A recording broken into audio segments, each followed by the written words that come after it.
Hello students, कैसे हैं आप सभी। I hope you all are fine. Today we will discuss our next chapter 5, merchandise planning and retail communication, in which we will discuss about the topic merchandise planning। तो चलिए start करते हैं हमारा आज का टॉपिक। मर्केंडाइज प्लानिंग का meaning क्या होता है? What is the meaning of merchandise planning? Merchandise planning का मीनिंग जानने से पहले हमें ये जानना है कि जो मर्केंडाइज प्लानिंग है, टू वर्ड से मिलकर बना है, merchandise plus planning. Merchandise means goods offered by the retailer to customers and planning means deciding about the future in advance.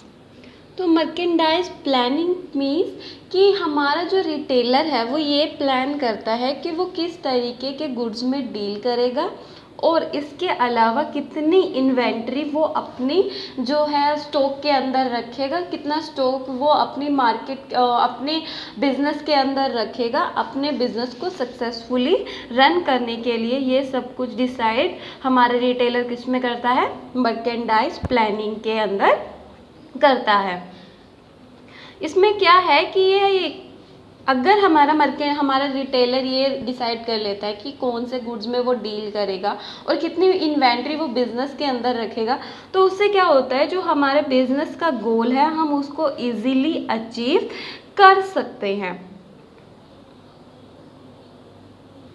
तो हम क्या कहेंगे, मर्केंडाइज प्लानिंग क्या होता है? इसमें हमारा जो रिटेलर है प्लान करता है कि वो कौन से गुड्स में डील करेगा, किस तरीके के गुड्स में डील करेगा और उसके अलावा कितने प्रोडक्ट्स में डील करेगा, कौन सी प्रोडक्ट लाइन का यूज़ करेगा या किस तरीके के प्रोडक्ट्स को वो यूज़ करेगा अपने जो कस्टमर्स हैं उनको सेल करने के लिए। और उसके अलावा वो ये डिसाइड करता है कि कितनी इन्वेंट्री उसने बिजनेस के अंदर रखनी है अपने गुड्स को सेल करने के लिए। नेक्स्ट हमारा टॉपिक है step followed in merchandise planning. जब मर्केंडाइज प्लानिंग हमारा रिटेलर करता है, जब वो डिसाइड करता है कि उसने कितनी इन्वेंट्री रखनी है अपने गुड्स में, कितने प्रोडक्ट्स की उसने सेल करनी है, तो उसको डिसाइड करने के लिए वो कौन कौन से स्टेप्स को फॉलो करता है। सबसे पहले हमारा स्टेप है developing a sale forecast. Developing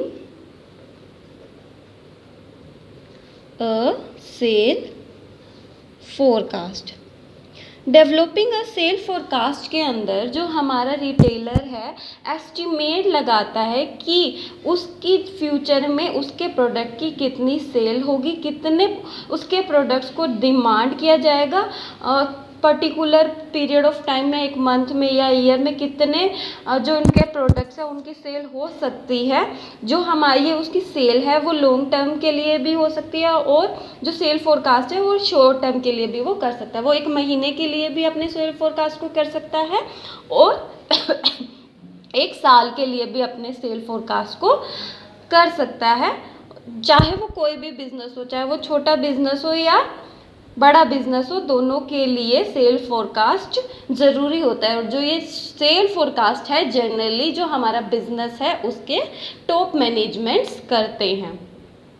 अब जो है हमारा ये सेल फोरकास्टिंग है वो दो मेथड से किया जा सकता है। या तो हमारे जो टॉप लेवल के पर्सन्स हैं, टॉप लेवल के ऑफिसर्स हैं, वो सेल का फोरकास्ट करके डिफरेंट डिपार्टमेंट्स को बता दें कि आपकी इतने सेल फोरकास्टिंग के चांसेस हैं और आप इसी अकॉर्डिंग अपने प्रोडक्ट्स को इन्वेंट्री में रख लो, इसी अकॉर्डिंग प्रोडक्ट्स की प्लानिंग कर लो। या फिर जो डिफरेंट डिपार्टमेंट्स हैं वो अपना अलग से सेल फोरकास्ट बनाकर और टॉप लेवल को कोलेक्टिवली प्रोवाइड कर दे कि हमारे डिपार्टमेंट के इतने सेल फोरकास्ट होने के चांसेस हैं। तो इसमें स्टेप में क्या करता है हमारा रिटेलर, फोरकास्ट करता है कि कितने सेल्स के चांसेस हैं उसके गुड्स के एक पर्टिकुलर टाइम में। सेकेंड हमारा स्टेप है डिटर्मिनेशन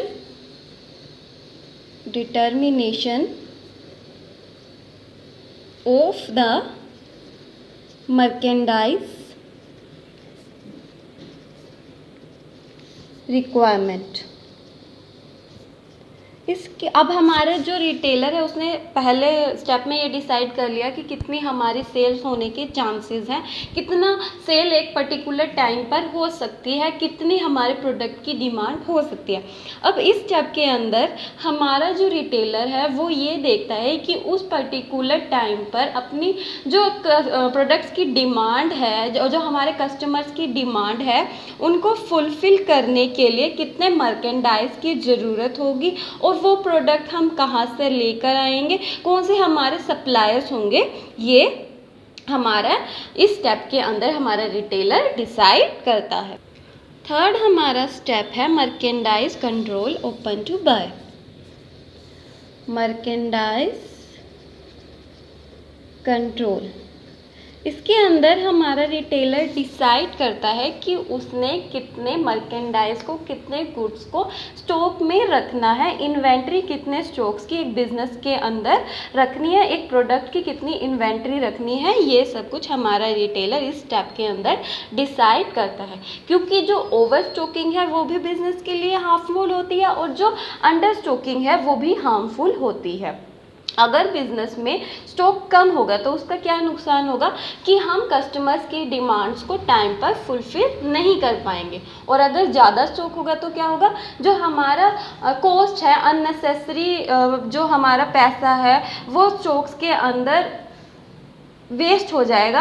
मतलब कि एक तरीके से ये कहें कि जो हमारे वर्किंग कैपिटल है वो ब्लॉक हो जाएंगी। तो इस स्टेप के अंदर हमारा रिटेलर क्या करता है, अपनी इन्वेंट्री के बारे में डिसाइड करता है कि उसने कितनी इन्वेंट्री रखनी है एक बिजनेस को सक्सेसफुली रन करने के लिए, ताकि वो कस्टमर्स की डिमांड को फुलफिल टाइम पर कर सके और उसके अलावा उसकी वर्किंग कैपिटल भी ब्लॉक ना हो स्टॉक के अंदर।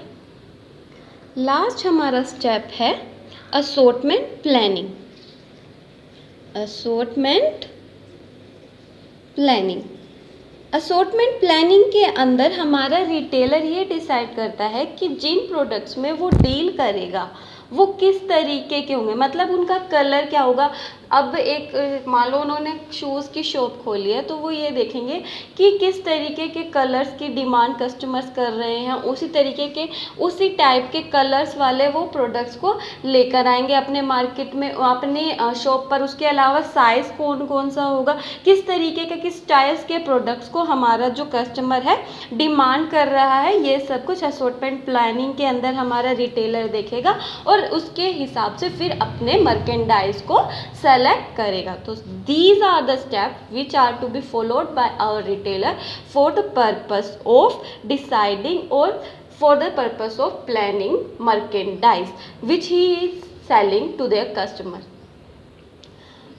कौन कौन से स्टेप्स हैं, developing a sale forecast, determination of the merchandise requirement, merchandise control and assortment planning. Thank you class.